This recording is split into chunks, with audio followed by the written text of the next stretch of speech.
경제를 보는 눈, 곽수종의 생생경제.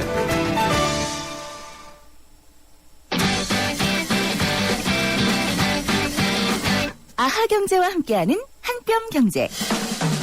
경제 상식과 재미를 매일 한 뼘씩 키워드리는 시간. 오늘의 주제, 인류 최고 발명품 백열전구가 왜 사라질까요? 1879년 에디슨이 발명한 이래 134년 동안 세상을 밝혀온 백열전구가 내년부터 우리나라에서 사라집니다. 정부가 2008년 발표한 백열전구 퇴출 계획에 따라 국내 시장에서 생산과 수입이 모두 중단되는데요. 백열전구를 퇴출하는 이유가 뭘까요? 무엇보다 심각한 전력난 때문입니다. 백열전구는 전기에너지의 95%가 빛이 아닌 열로 낭비되는 큰 단점이 있습니다. 경제적으로 저효율의 표본인 셈이죠.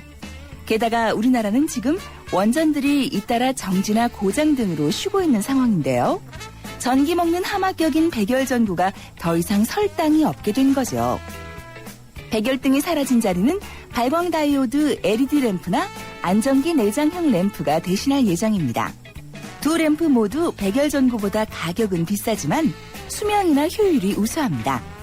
유지 비용도 LED가 백열전구의 7분의 1, 안전기 내장형 램프가 3분의 1밖에 되지 않습니다.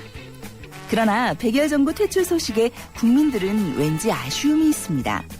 에디슨이 발명한 지 불과 8년이 지난 뒤인 1887년 경복궁에서 처음 불을 밝힌 백열전구는 우리 국민의 애환과 사연을 함께 나눈 옛 추억으로 자리 잡아왔죠.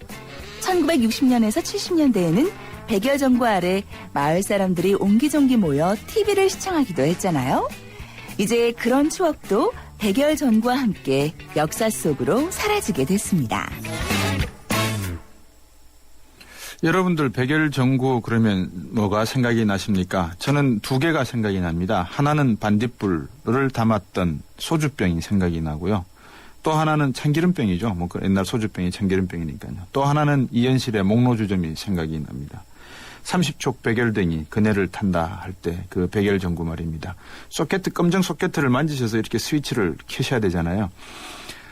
불 그러니까 또 하나의 생각나는 게 프로메테우스, 제우스 신으로부터 불을 훔쳤던 사람이 바로 이 프로메테우스입니다. 이 프로메테우스의 동생이 에피메테우스인데요. 이 에피메테우스가 결혼한 사람이 인류 최초의 여자 판도라입니다. 여러분께서 들으시는 판도라 사장, 저 상자 있지 않습니까? 그 상자를 열어본 여인입니다. 그 여인이 판도라 상자를, 그러니까 판도라가 이름인데 여인의 이름인데 상자를 여는 바람에 인류가 가져야 될 모든 나쁜 것들이 다 세상에 밖으로 나왔다라는 이야기까지 이어지네요. 백열전구로부터 시작해서 그리스 신화까지 제가 이야기를 해버렸네요. 추억입니다. 이제 이 백열전구가 사라진다고 하니까 글쎄요. 집어등 쪽에서나 볼까요? YTN 생생경제 3부 시작하도록 하겠습니다. YTN 생생경제 3부 바로 경제 핫 이슈로 넘어가도록 하겠습니다. 여러분들 앞에서 제가 예고해드렸지만 이 노후 생활에 대한 불안감 상당히 많으시죠. 이제 인생 100세 시대입니다. 그죠? 인생 100세 시대인데 어떻습니까? 여러분들 어느 정도 준비하고 계시는지요? 많은 분들이 의료보험이라든지 여러 가지 보험도 가입을 하셔야 될 것 같고 또 수익이 계셔야 될 것 같은데 그래서 걱정하시던 차에 이 주택연금을 가입을 하면은 좀 더 부담이 줄지 않겠나 해서 신용등급 하락 등 부이득을 받던 구조도 불구하고 이 8월부터 주택연금 가입자들이 상당히 늘고 있다. 이런 소식들이 전해지고 있습니다. 경제 핫이슈 시간에 주택연금 가입에 대해서 좀 더 구체적으로 알아보겠습니다. 주택금융공사의 장상인 주택연금부장 나와주셨습니다. 안녕하십니까? 네, 안녕하십니까. 장상인 부장입니다. 예, 제가 주택연금제도 소개를 해드렸는데 뭐 전문가시니까 좀 쉽게 설명해 주시죠. 예, 알겠습니다. 어떤 제도입니까? 예. 주택연금이라는 것은 그 집 한 채는 가지고 있지만 생활비가 부족해서 네. 어려움을 겪고 있는 어르신들이 많습니다. 네. 주택연금은 이런 어르신들이 자기 집을 담보로 맡기고 네. 평생 동안 노후 생활자금을 매달 그 월급처럼 지급받는 이런 제도가 되겠습니다. 네. 이런 주택연금 제도를 이용을 하시게 되면 네. 무엇보다도 자기 집에서 평생 살면서 연금도 평생 지급받을 수가 있을 뿐만 아니라 네. 그리고 이 제도는 국가가 보장하는 상품이기 때문에 그렇죠. 지급 중단 위험이 전혀 없습니다. 예. 그리고 자식들한테 기대지 않고 생활비를 스스로 확보할 수 있기 때문에 예. 더욱더 좀 당당하고 존엄성 있는 노후 생활을 가능하게 해주는 제도라고 이렇게 생각을 합니다. 네. 최근 가입자들이 상당히 좀 늘고 있습니까? 예, 좀 많이 늘고 있습니다. 예. 주택연금은 2007년도 출시가 됐는데요. 네. 연평균 58% 이상의 가파른 성장세를 보이고 있습니다. 예. 작년 한 해에만 무려 5천 건 이상이 가입이 돼서 예. 올해도 올해 8월 말까지 3,527명이 가입을 해서 누적 예. 가입자 수가 15,000명을 돌파한 상황입니다. 예. 이렇게 그 어르신들한테 이 제도가 사랑받는 이유는 네. 별다른 소득이 없는 상태에서 주택연금을 그 필요로 하는 어르신들이 그만큼 많다. 뭐 이런 것들을 반증하는 결과일 거고요. 예. 그다음에 주택 상속에 대한 인식이 많이 변화하고 있습니다. 예. 100세 시대를 맞이해서 이제 주택은 상속하는 것보다는 예. 자녀에게 부담을 주지 않고 스스로 노후를 준비하는 것이 예. 필요하다는 그런 인식들이 점차 확산되고 있는 것 같습니다. 그리고 또 하나 예를 예. 들면 주택 가격이 이제 예전과 같이 크게 오르기 어렵다. 예. 이런 인식이 확산되고 있고요. 저금리 시대를 맞이해서 다른 투자 수단으로는 소득 확보가 좀 어려운 점이 요즘 많습니다. 네. 그렇기 때문에 부동산 자산을 활용해서 안정적인 현금 소득을 네. 확보하려는 이런 노력들에 따른 것으로 이렇게 이해되고 있습니다. 예. 요즘 그 주택연금 가입하시는 분들 연령이 좀 어떻습니까? 낮아지고 있습니까? 예, 그렇습니다. 예. 평균 가입 연령이 점점 낮아지는 추세인데요. 네. 예를 들면 2011년도에 73세였던 분들이 작년 2012년도는 71.7세로 낮아졌다가 예. 올해의 경우는 71.5세로 이렇게 낮아지고 있습니다. 예. 그리고 이제 60대 그 가입자 비중이 예. 많이 늘었는데요. 예. 2011년도에는 60대 가입자가 약 30% 수준에 불과했는데 예. 올해는 38%까지 증가가 됐습니다. 예. 이렇게 이제 가입 연령이 낮아지는 이유는 최근 들어서 실물 경기가 많이 위축되고 있지 않습니까? 네. 그러다 보니까 60대 그 비교적 예. 젊으신 어르신들이 예. 주택연금을 노후 소득 확보 수단으로 이용을 하시기 때문으로 예. 이렇게 분석되고 있습니다. 예. 이제 좀 있으면 뭐 추석이지 않습니까? 그러면 이제 가족분들이 많이 모여서서 부모님의 노후 문제도 이야기하고 여러 가지 이야기 하실 것 같은데 방송 들으시면은 주택연금 그거 듣고 보니까 그 괜찮은 것 같더라. 근데 내용을 좀 어떤 게 좋고 어떤 게 나쁜지 이런 걸 좀 알아야 될 것 같은데라는 청취자분들이 계실 것 같아요. 예. 권할 만한 이유와 장점을 한번 설명해 주시겠습니까? 예. 아시다시피 저희 나라는 매우 빠른 고령화 속도를 보이고 있습니다. 네. 2000년에 이미 그 고령화 사회에 진입을 했고요. 예. 2017년도에는 65세 이상 노인 인구가 전체 인구의 14% 이상을 차지하는 고령 사회에 진입할 예정이 있습니다. 네. 그리고 아시다시피 그 의료기술 발달 등으로 평균 수명은 점차 길어지고 있는 추세인데요. 그렇죠. 예. 이렇게 되면 은퇴 후의 소득 공백기가 무려 네. 30년에서 40년 이상 되는 예. 그만큼 길어진다는 것을 의미합니다. 예. 근데 그러다 보면 자녀들도 은퇴 시기가 돌아와가지고 네. 더 이상 부모를 생활비를 보조하기 어려운 그렇죠. 이런 현상을 초래하게 되고 있지 않습니까? 네. 그리고 저희 우리나라 60세 이상 어르신들의 자산 구조를 보면 네. 80% 이상이 그 부동산 자산으로 보유를 하고 있어요. 그렇군요. 예. 현금 자산은 약 16% 정도에 불과합니다. 예. 이러다 보니까 부동산 자산을 어떻게 활용을 해서 현금 소득을 마련해서 노후를 행복하게 지낼 수 있을 것인가가 네. 가장 큰 화두일 수밖에 없는데 예. 그 상품이 예. 주택연금이라고 이해하시면 될 것 같습니다. 예. 그럼 한번 어떻게 이용을 하는지 한번 제가 여쭤보고 싶어요. 어떤 기준으로 연금이 산정이 되고 또 얼마나 받을 수 있는지 한번 말씀해 주실 수 있겠습니까? 예. 주택연금은 이제 집을 담보로 하는 영목이지 금융 상품입니다. 네. 그러다 보니까 연금 지급액은 집값과 나이에 따라서 결정되는 구조로 되어 있습니다. 예. 즉 예를 들면 집값이 높으면 그만큼 연금을 많이 지급하는 건 당연한 얘기가 될 거고요. 그렇죠. 나이가 많으면 또 잔존 수명이 좀 짧아지기 때문에 네. 그만큼 더 많이 받는 이런 구조로 되어 있습니다. 예. 네, 연금 지급액을 이제 예를 들어 설명을 드리면 예. 만약 어르신이 60세 이상이고 집값이 3억 원인 경우에는 예. 평생 동안 예. 69만 원씩 받을 수가 있겠습니다. 월 69만 원. 예, 매달이요. 예. 그다음에 70세는 100만 원, 예. 80세는 156만 원 정도를 받을 수가 있습니다. 예. 이게 목돈으로도 인출이 가능합니까? 네, 그렇습니다. 어느 정도 인출이 가능합니까? 예. 예, 목돈으로 인출하는 것도 예. 집값과 연령에 따라 좀 달라집니다. 예. 근데 이제 목돈으로 인출하는 게 일반 주택연금은 예. 자기가 주택연금에 받을 수 있는 총 한도의 50%를 한도로 받을 수가 있어요. 예. 근데 사전가입 주택연금이라는 제도가 새로 도입이 됐는데요. 예. 이 제도는 100%까지 목돈으로 한꺼번에 받을 수가 있습니다. 예. 기왕 말씀이 나왔으니까 예.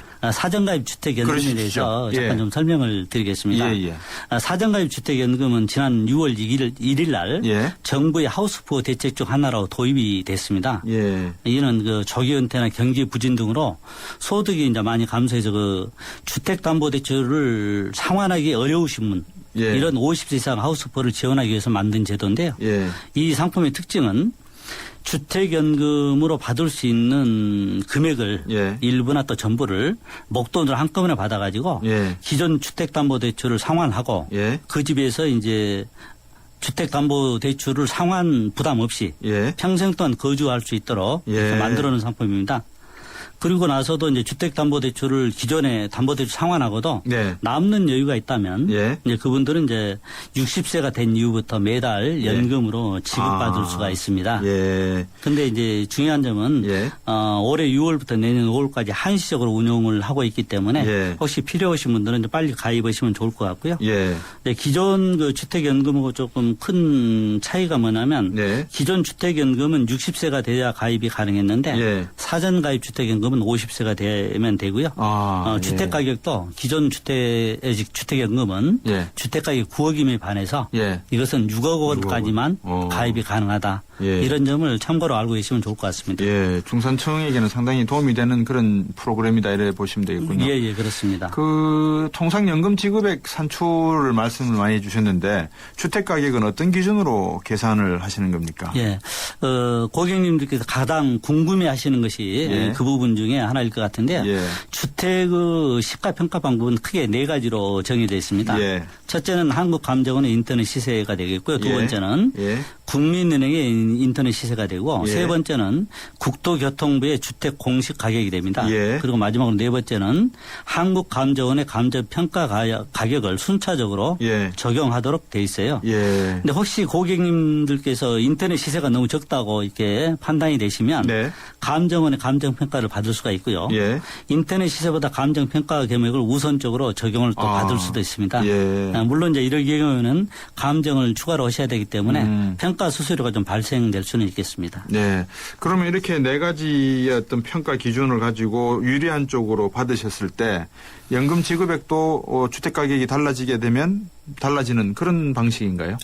그러지는 않습니다. 예. 저희 주택연금은 이제 가입할 때 그 예. 시점에 주택 가격 기준으로 연금 지급액이 한번 결정이 되면 그 금액이 돌아가실 때까지 네. 동일하게 금액이 지급되도록 그렇구나. 이렇게 예. 돼 있습니다. 예.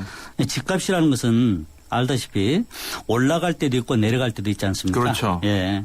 집값 상승기에는 다소 좀 억울할 수는 있겠어요. 예. 그렇지만 집값이 떨어질 때는 예. 반대로 오히려 이익이 될 수도 있는 구조죠. 예. 그러니까 이제 집값이 변동될 때마다 그때마다 연금 지급액을 올리거나 내린다면은 연금 수령액이 들쭉날쭉해지기 때문에 예. 안정적인 노후 생활이 좀 확보가 어렵습니다. 예. 이런 점 때문에 이렇게 정해져 있습니다. 예. 말씀해 주셨지만은 그 상승하게 될 경우에 좀 억울하다는 측면도 있지만 나중에 그 수령인이 사망하시게 되면 정산 작업은 하시겠죠. 그죠? 네, 그렇습니다. 예. 정산 작업 어떻게 하십니까? 일단 그 주택연금을 받으시다가 수령인이 돌아가시려면 예. 일단은 배우자한테 연금이 승계가 돼서 예. 그 배우자분이 돌아가실 때까지 또 동일한 금액을 계속 지급을 해드립니다. 네. 그리고 이제 부부 모두가 이제 돌아가시게 되면 예. 그때 이제 정산 작업을 하게 됩니다. 예. 정산 작업은 주택을 처분해서 그동안에 받으신 연금 수령액을 정산하게 되는데요. 예. 주택 처분 가격이 좀 많다. 예. 그래서 그동안 쓰신 연금을 갖고도 남는 게 있으면 예. 자녀들한테 이 부분을 상속도 해드리고요. 예. 근데 반대로 이제 부족액이 발생할 경우는 어떻게 할 거냐. 그런 경우는 상속인한테 그 부족분을 청구하지는 않고 네. 저희 주택금융공사가 부족분을 전부 부담을 하게 됩니다. 예, 그렇군요. 그 결국은 뭐 집값이 올라가도 큰 손해를 안 본다 이렇게 생각하시면 되겠네요. 네, 그렇습니다. 정산에서 남은 돈은 정산에서 돌려받으시니까. 남는 그죠? 것은 자녀들한테 돌려드리기 때문에. 집값이 떨어지면 저희 공사가 알아서 해주시고. 예, 야, 예. 이거 뭐 가입 안 할 이유가 없을 것 같은데 제가 볼 때는 8월부터 어떻습니까? 주택연금 가입자들이 이제 상환 의무가 없음에도 지금 대출로 이렇게 분류돼 가지고 신용등급 하락에 좀 불이익을 받는다 이런 지적도 있거든요. 이런 게 좀 없어지는 겁니까? 아니면 실제로 그런 불이익이 있었습니까? 예. 그 주택연금은 원금과 이자 자체를 상환할 필요가 없는 네. 이 연금 성격의 그런 상품입니다. 그렇죠. 이제 그럼에도 이제 기존에는 예. 이 부분이 대출로 이제 분류가 되다 보니까 예. 가입자들이 신용카드를 발급받는다든지 할 때 예. 신용 그 평가를 받는데 다소 불이익을 받는 이런 사유가 좀 있었습니다. 예. 그래서 이제 저희 공사에서는 금융감독원에 이 부분을 예. 건의를 했고 예. 금감원에서는 지난 그 8월 1일부터 예. 주택연금을 은행 대출에 포함하지 않기로 이렇게 결정을 했습니다. 예. 그래서 이제는 더 이상 주택연금 가입자들이 신용등급 하락으로 인한 예. 불이익을 받는 그런 사례는 없을 것입니다. 연금이지 대출은 아니다 이렇게 이제 그렇습니다. 보시는군요. 예. 언제 주택연금 가입하면 좋겠습니까? 그 부분의 질문을 저희가 많이 받습니다. 그러시죠. 그런데 이제 기본적으로 저희 판단에는 네. 가입 시점은 빠르면 빠를수록 좋다고 생각을 합니다. 네. 왜 그러냐면 예. 막연하게 이제 집값이 오르고 나서 가입을 하겠다. 예. 이렇게 해가지고 기다리고 계시면 네.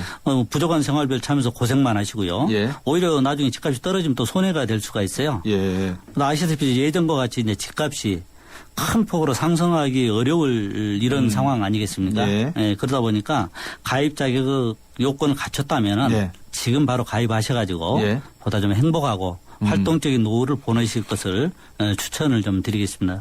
그리고 예. 또 하나 중요한 것은 예. 향후에 그 신규 가입자의 월 지급금이 예. 좀 하향 조정될 좀 우려도 있어요. 예. 왜 그러냐면 저희 공사는 그 기금 안정성을 고려해서 예. 앞으로 주택 가격이 계속 하락할 것 예상이 된다면은 이를 연금 모형에 반영해서 월 지급금을 조정을 하고 있습니다. 예.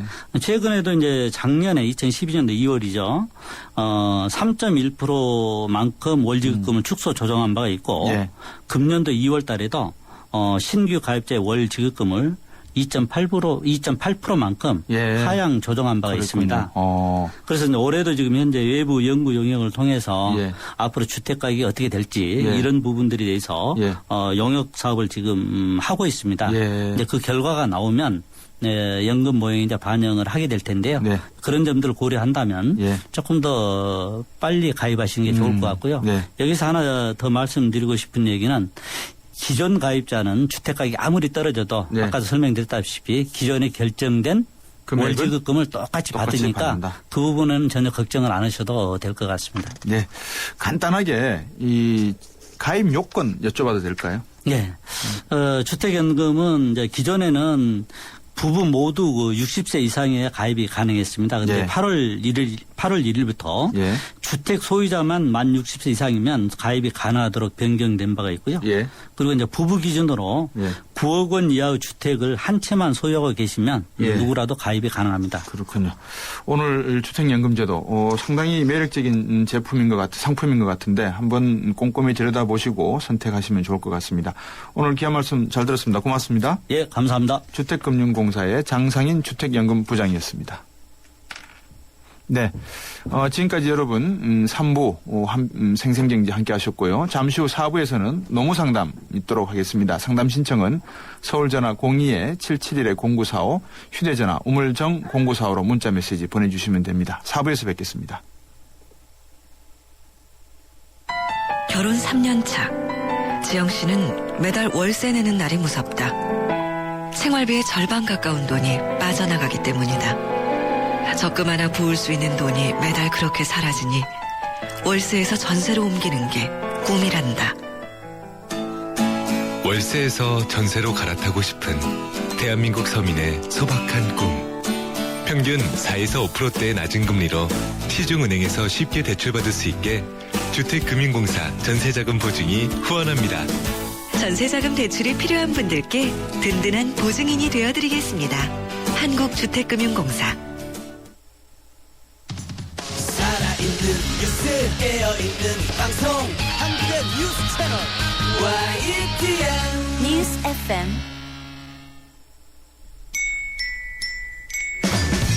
정직한 경제 곽수종의 생생경제.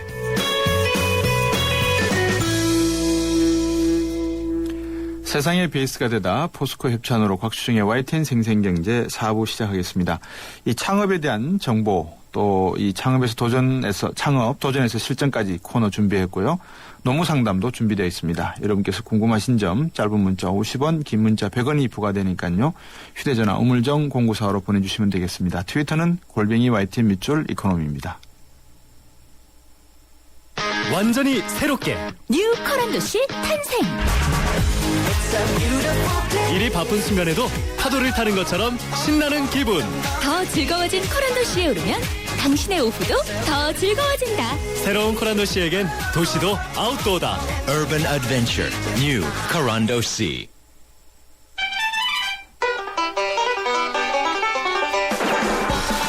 생생 재테크 정보 듣다 보면 어느새 터득되는 재테크 가이드. 최근 이 사업 실패로 인해서 재기를 생각하는 분들도 늘고 있죠. 사업 실패라고 하는 것은 해보지 않은 분들은 감히 그 기분이 어떤지는 상상하기도 힘들 것 같습니다. 재기를 노린다는 것, 참 이 사회적으로 환경도 이 열악한 상황에서 무엇을 할 수 있을까 고민을 하실 수밖에 없겠죠. 소규모 자본으로 시작할 수 있는 창업, 그중에서 몇 가지를 제대로 할 수 있을지 여러분 많이 궁금하실 겁니다. 오늘은 이동식 판매점이 적격이라는 의견도 있는데요. 창업 도전에서 실전까지 스타트 비즈니스 김상훈 소장과 함께 알아보겠습니다. 안녕하세요. 예, 안녕하세요. 김상훈입니다. 이 자영업자가 사업 실패한 후 재기한다는 게 정말 어렵지 않습니까? 그렇습니다. 사실은 뭐 누구나 이런 성공 창업자들의 얘기를 들어보면 예전에 조그만 시행착오나 실패를 경험해보지 않는 창업자는 없다고 할 수 있습니다. 네. 문제는 이렇게 한번 실패한 자영업자가 다시 재취업이나 재창업을 놓고 고민한다면 거의 90% 이상은 재창업으로 갈 수밖에 없습니다. 네. 이미 자영업 시장에 이 패러다임에 젖어 있기 때문에 다시 사실 좋은 일자리를 찾는 것도 쉬운 일도 아니고요. 네. 그리고 어쩔 수 없이 재투자 비용을 최소화해서 다시 한번 재창업을 할 수밖에 없는데요. 네. 문제는 재투자할 여력이 많지 않다는 거죠. 그렇기 때문에 최초에는 한 1억 정도로 창업을 했다고 하더라도 재창업 시에는 그 절반에도 미치지 못하는 이런 경우가 많이 있고요. 네. 그렇다고 그러면 적은 비용으로 창업하기 위해서는 이런 뭐 이동식 판매점 같은 이런 아이템을 생각할 수밖에 없다. 하지만 문제는 노점상 창업이라고 알려지는 이동식 판매점 같은 경우는 아무래도 무등록 사업자이기 때문에 네. 합법적인 공간 확보도 여의치 않고 뭐 사업상 여러 가지 어렵점도 사실은 적지 않은 거죠. 그렇기 때문에 하지만 어느 정도 이 사실은 뭐 노점상 창업 같은 경우가 어떻게 보면 인생에 있어서 상당히 어려운 시기에 유일하게 할 수 있는 경제생활이기 때문에 어떻게 보면 이런 이동식 판매점이 조금 더 합법적인 공간에서 자유롭게 이루어질 수 있는 이런 곳이 많이 있다면 네. 오히려 어떤 창업자들에게 재기할 수 있는 어떤 좋은 삶의 버팀목이 될 수 있다. 이런 생각도 듭니다. 네. 이동식 판매점 시장에서 가장 지금 핫한 게 어떤 과목입니까? 예. 이동식 판매점 시장 같은 경우는 사실 아무래도 이제 가장 쉽게 보여지는 아이템이 뭐 음식업 쪽이 아니냐 뭐 이렇게 얘기하는 경우도 있습니다만 네. 사실은 음식업적 아이템 같은 경우는 최근에 저쪽 경기도 송탄역 앞에서 이동식 판매점으로 튀김 가게를 하는 창업자 같은 경우는 요즘 같은 경우도 하루에 30만 원 이상 매출액을 올리면서 안정적인 이런 튀김 가게로 상당히 짭짤하게 수익을 올리는 이런 분도 있습니다만 노점 형태의 음식업 아이템이라면 아무래도 이런 떡볶이나 순대 뭐 이런 우동, 짜장, 어묵, 호떡, 뭐 붕어빵이나 계란빵, 뭐 닭꼬치 뭐 이런 게 아무래도 이제 가장 많이 이렇게 접근하는 사업 아이템이겠습니다만 최근에는 이런 뭐 즉석 주스 전문점이라든지 즉석 도넛 전문점 아니면 이동식 커피 전문점 같은 경우도 상당히 좀 인기를 누리고 있고요.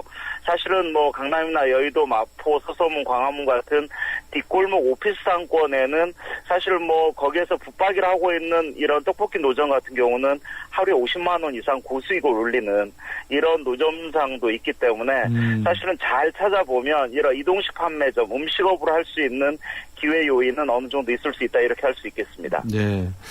참 이 이동식 판매점이 글쎄요. 이런 음식 아이템으로 크게 성공한다라고는 뭐 보장을 못 하겠지만 다시 재기의 발판을 노리는 데는 도움은 되겠다. 그죠? 아, 그렇죠. 예.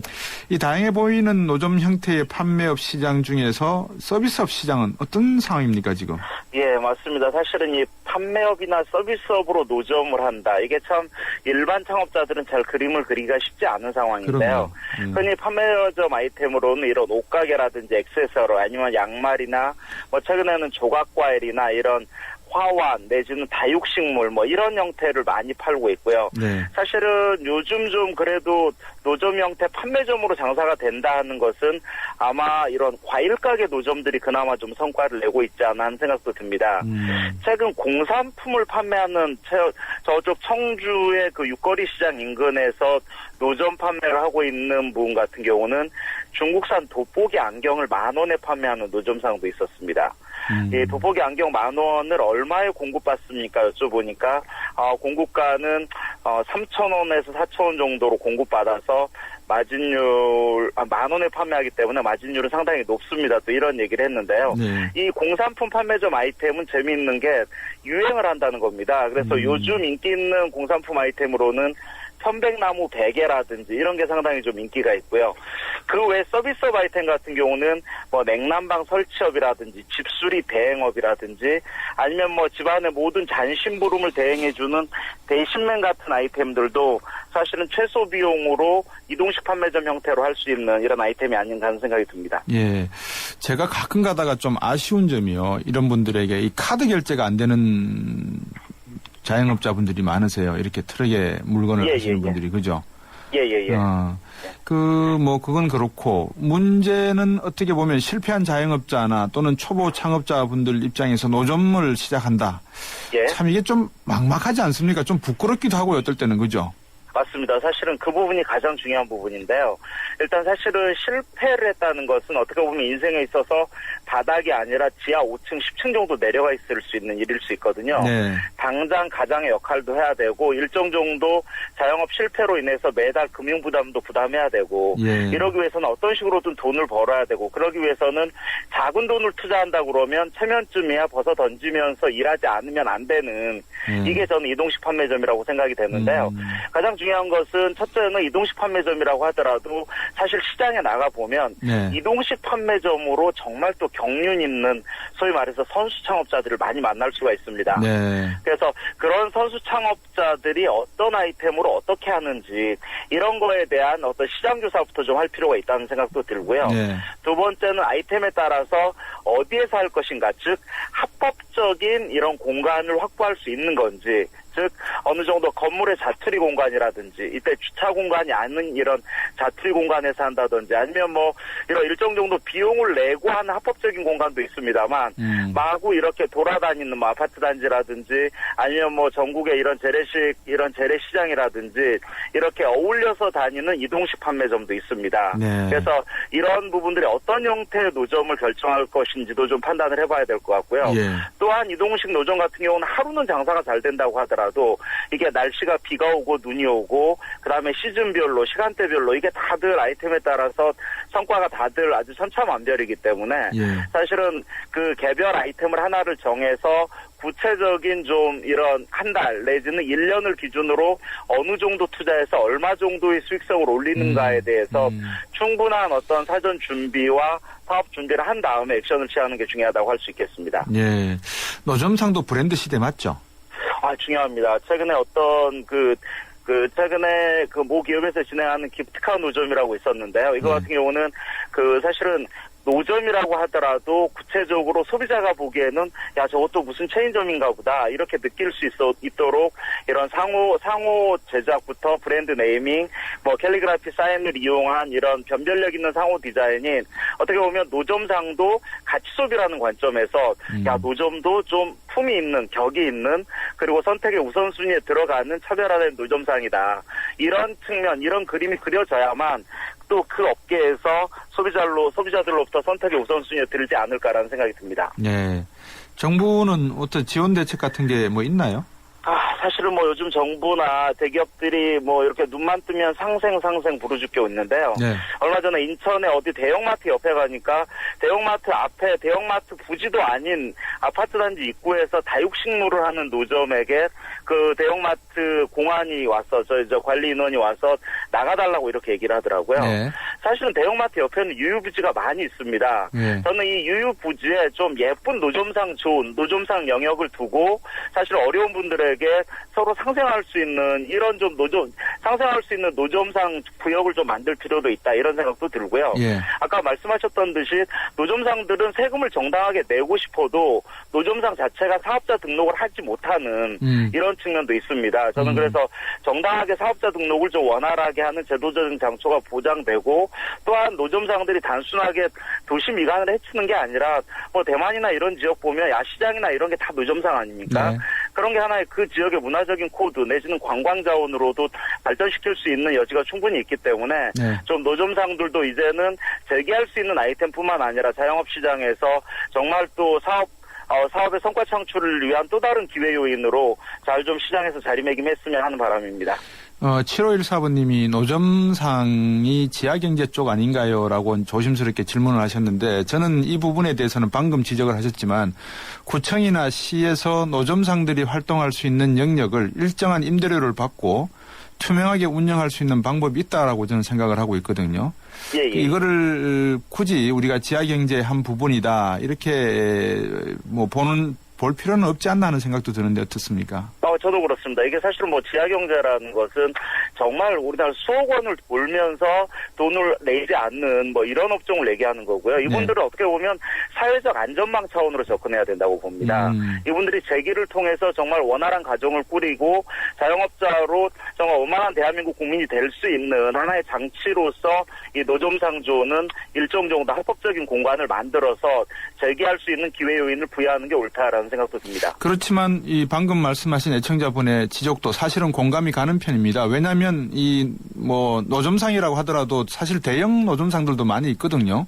예. 이런 기업형 노점상을 얘기하죠. 기업형 노점상요. 예. 이런 분들의 어떤 뭐 세금 문제도 한번은 정부가 고민을 해볼 필요는 있을 것 같습니다. 그죠? 예, 맞습니다. 예. 오늘 말씀 여기까지 드려야 되겠습니다. 예, 고맙습니다. 고맙습니다. 네, 예, 스타트 예, 비즈니스의 감사합니다. 김상훈 소장이었습니다.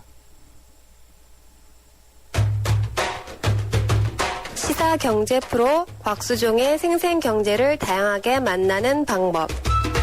인터넷에서 YTN 라디오를 검색하면 지금 방송되고 있는 생생경제와 지난 방송을 다시 들을 수 있고 YTN 애플리케이션과 팟캐스트를 통해서도 들을 수 있습니다.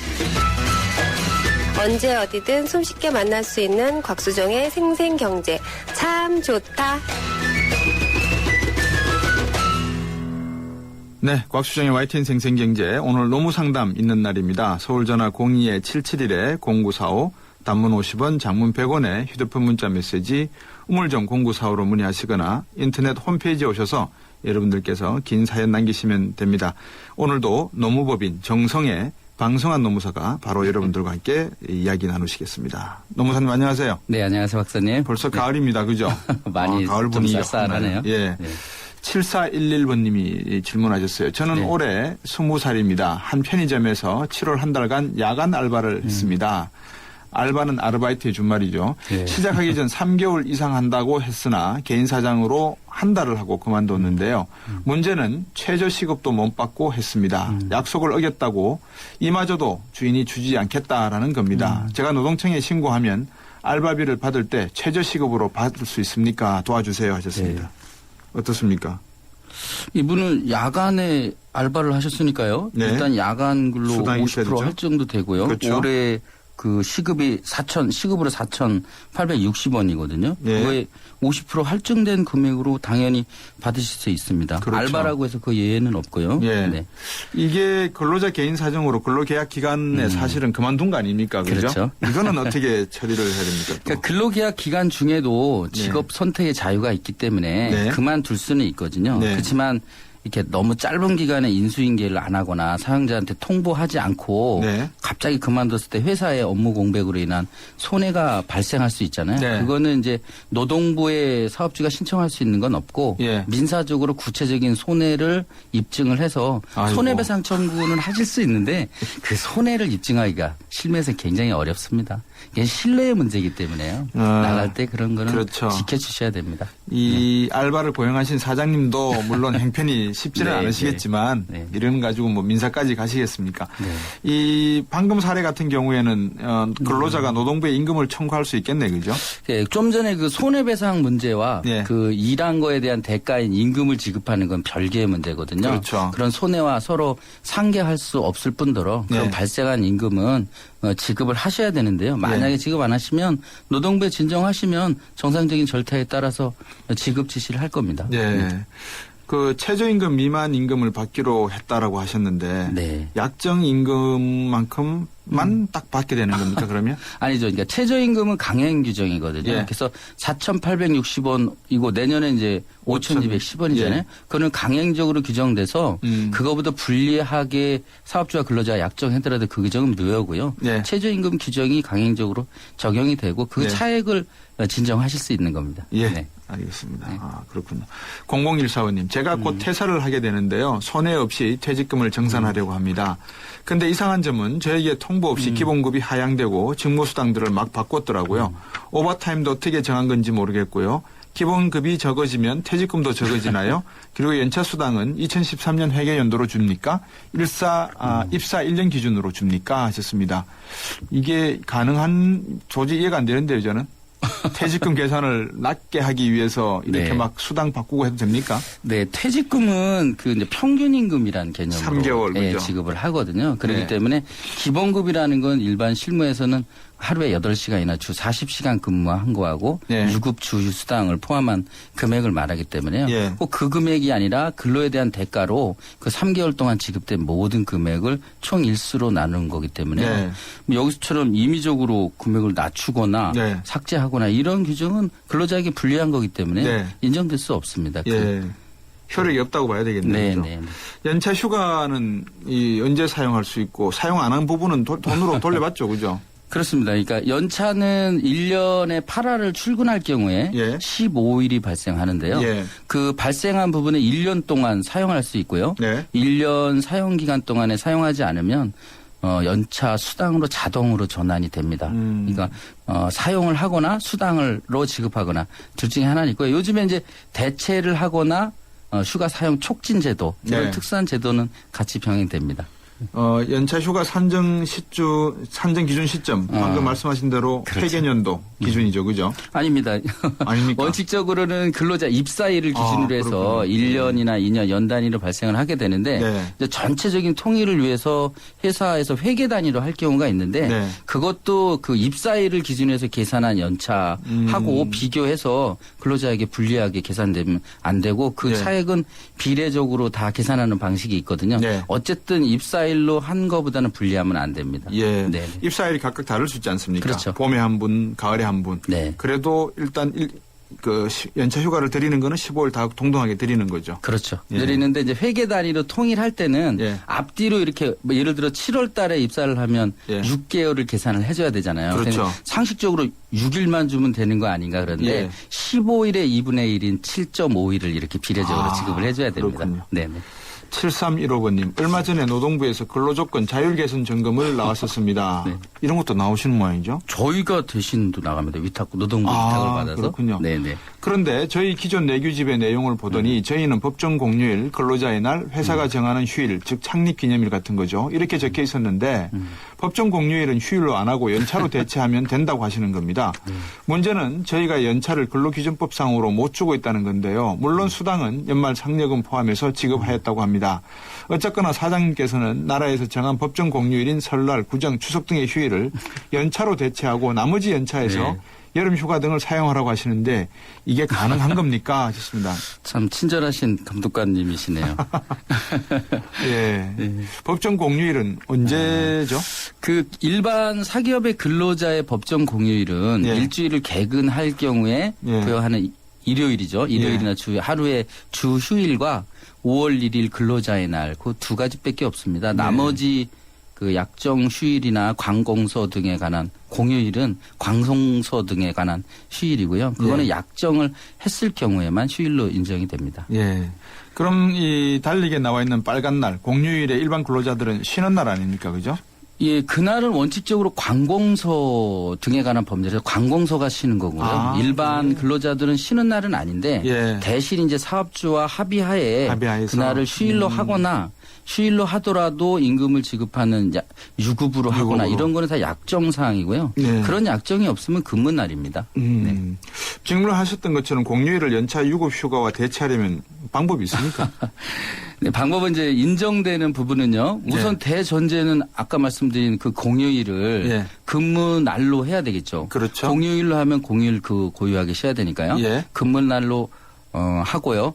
그다음에 그 날을 연차와 대체한다는 근로자 대표와 서면 합의를 해야 되고요. 아니면 취업규칙 등에 그거에 대한 근거 규정을 두어야 합니다. 근거 없이 그냥 임의로 하시면 안 되는군요. 네, 그렇습니다. 2019번님, 제가 빵집에서 알바를 했는데요. 약 10일 동안 했습니다. 처음에 일하기 전에 거기서 한 달을 못 채우면 돈을 안 준다고 하더군요. 너무 힘들어서 일을 그만두고 일한 만큼이라도 주셨으면 합니다 했더니 못 준다고 합니다.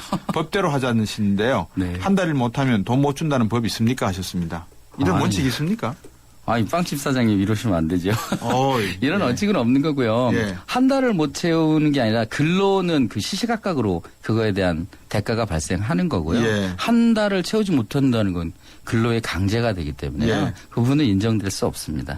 그러면 한 달 이상 일하지 않았다. 그래서 임금 못 준다. 이게 약정이 유용하지 않다 이 말씀이군요. 그렇습니다. 그거는 근로 자체의 강제고요. 그거는 한 달을 주지 않더라도 임금이라는 건 시간급으로도 아니면 일당으로 발생하는 거기 때문에 그거에 대한 대가는 지급을 반드시 하셔야 됩니다.